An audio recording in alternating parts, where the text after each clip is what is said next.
And showtime. Ladies and gentlemen, welcome to another episode of the ChannelPro 5-Minute Roundup.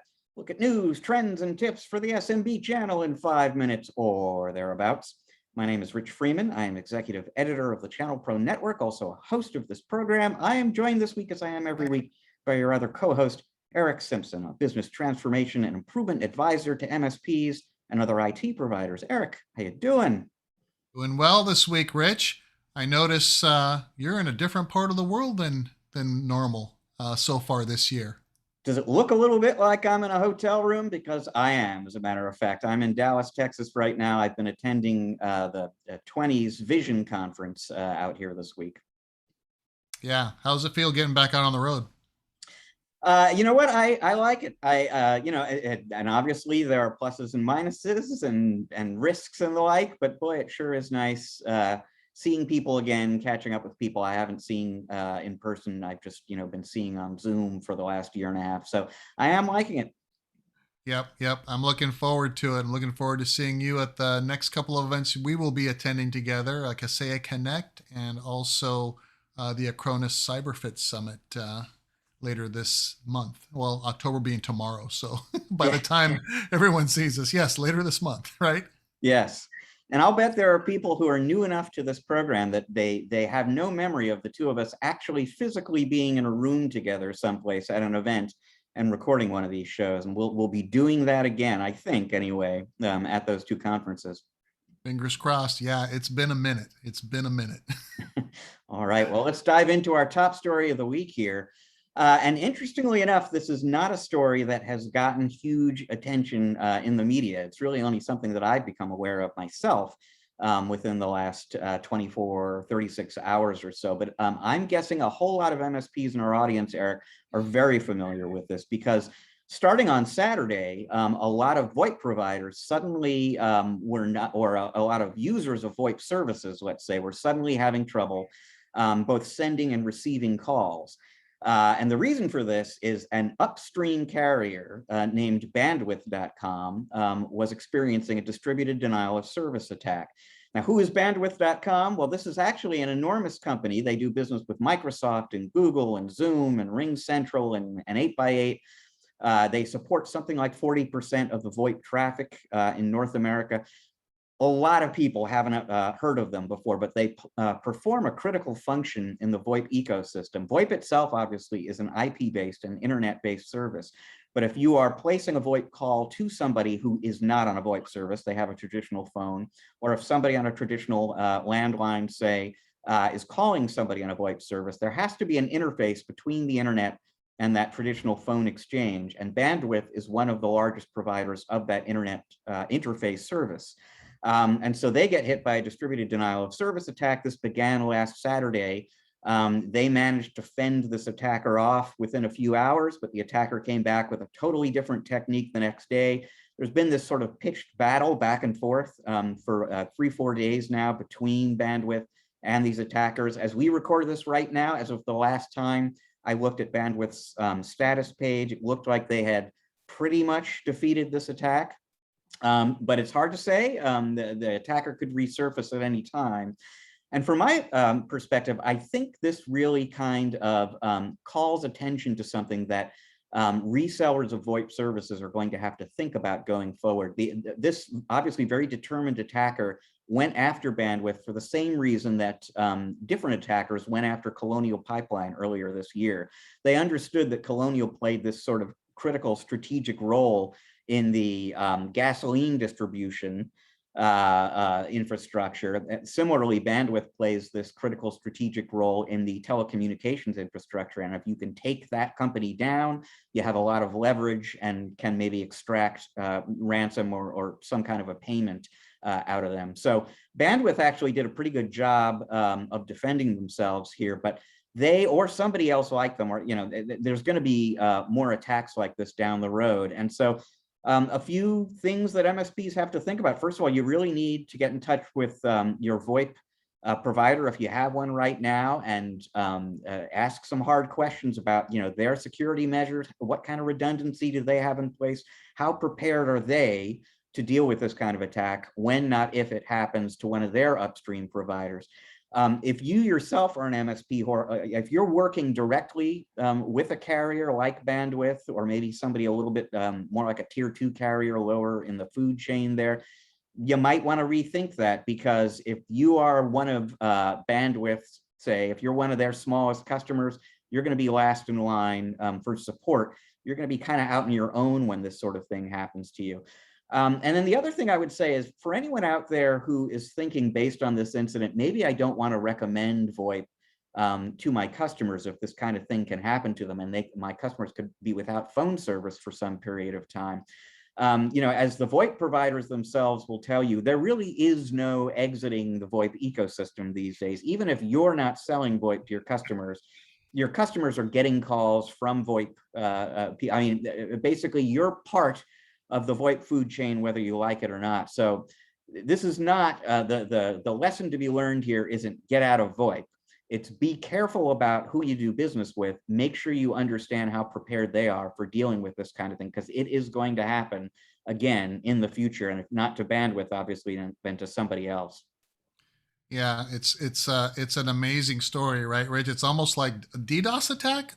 That's happening now again, right? Because we've all kind of been reporting on all of these phishing attempts and ransomware attacks and all this, and this is a brute force. Like, we are going to, pollute your pipeline with so much garbage that it forces you to, your services to go down. It's just this crazy kind of, sledgehammer tactic to do this. And I guess effectively for a while there, right? But I think, when you're talking about, you mentioned, investigate what your upstream providers are doing for resilience and things like that. Yeah, I think we are so far past, okay, what, go back to POTS lines, get something like that? No, we're way too far into this for that kind of, retreat.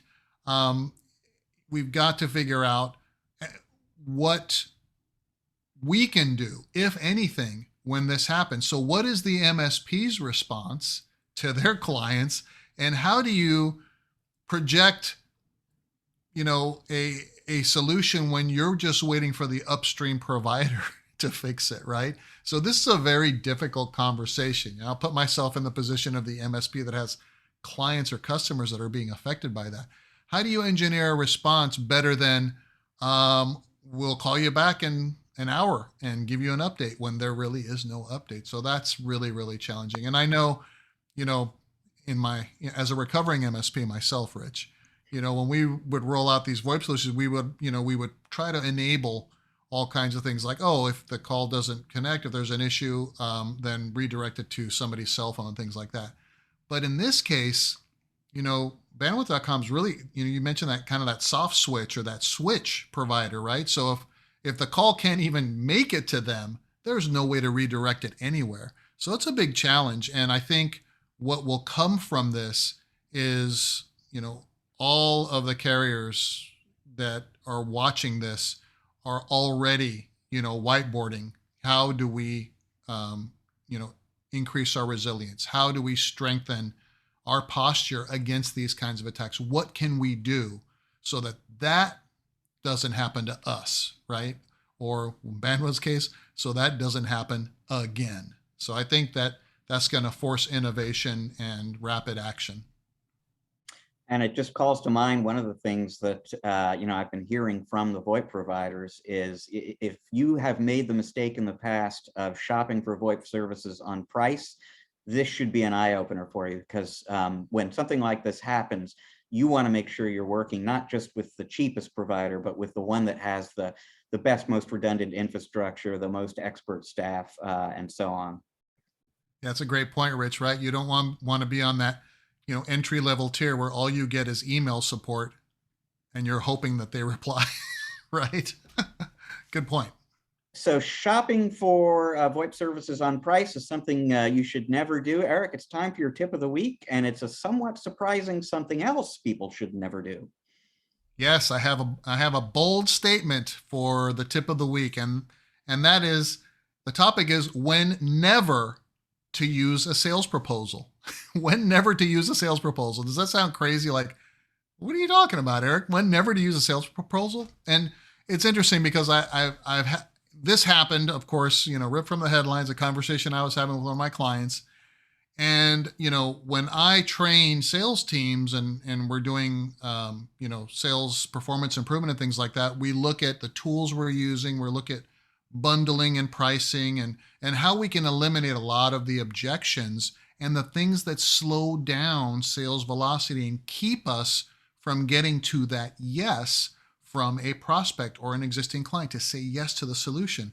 And so in my typical training, Rich, I talk about having a master services agreement, statement of work, right? Master services agreement that defines the business relationship, the statement of work that defines that particular service relationship with a client and an MSP or an MSSP, and then a sales proposal template, right? And then a PowerPoint sales template. We sell through the PowerPoint. And then we have a sales proposal to get the client to say, yes, I want to move forward with this solution. And then we have a statement of work. Seems like a lot, right? But in the consultative sales process, sometimes you have to walk a prospect step by step through it to build that value and build that sense of urgency to get them to really, really want it so that when you reveal the budget required to engage, they feel like, holy cow, that's a bargain. I'm signing up right now. So in that process, there's a lot of documents I just mentioned. When never to use a sales proposal is when the client is ready to be closed and says, yes, I want this option. You don't need the sales proposal now.